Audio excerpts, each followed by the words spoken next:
Bonjour. Nous allons parler aujourd'hui de la pensée. Qu'est-ce que c'est que penser? Eh bien, pour beaucoup, il suffit de regarder la littérature, penser, c'est une petite voix. On appelle ça aussi le dialogue interne. La pensée pour beaucoup, c'est se parler à soi-même. C'est beau, j'irai bien à la plage aujourd'hui. Eh bien, ce n'est pas vrai pour tout le monde, et non. Pour certains, penser, c'est faire des images. Une image, ce n'est pas forcément quelque chose que l'on voit. C'est une représentation de la réalité. Ça peut être aussi quelque chose que l'on entend ou qu'on le ressent. Donc certaines personnes pensent plus en images qu'en mots.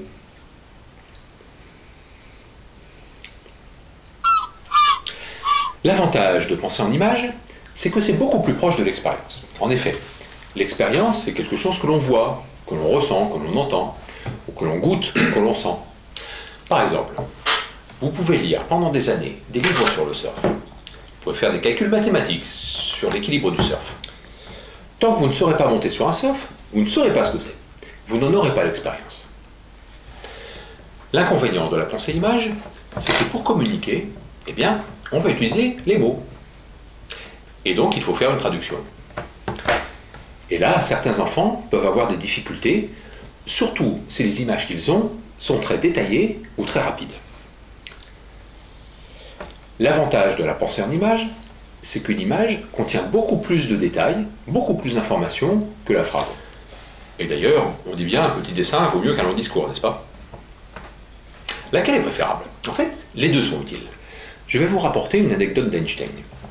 Quand il a découvert sa théorie de la relativité, en fait, il a passé quelques instants, quelques minutes, en pensée purement image, à s'imaginer au bout d'un rayon lumineux, et à se demander qu'est-ce que ça ferait. Et ensuite, il lui a fallu plusieurs mois pour traduire en mots ce qu'il avait vécu en images. Donc il a utilisé les deux pour trouver la théorie de la relativité. Pourquoi je vous parle de ça dans une vidéo sur la dyslexie? Eh bien simplement, parce qu'on se rend compte qu'un grand nombre de personnes qui font de la dyslexie utilisent majoritairement, voire exclusivement, la pensée-image. J'ai discuté il y a quelque temps avec une amie qui était très étonnée d'apprendre que moi, j'ai dans la tête des phrases. Je me parle à moi-même. Alors que pour elle, ça n'existe absolument pas. Cette capacité est très importante. Parce que quand je fais des stages de correction de la dyslexie, j'utilise au maximum cette capacité pour permettre à mon client de raccrocher le mot à son sens. Voilà. La prochaine fois, nous continuerons et nous nous intéresserons aux trois parties d'un symbole, à savoir qu'est-ce qu'il faut pour pouvoir lire correctement. À bientôt, au revoir.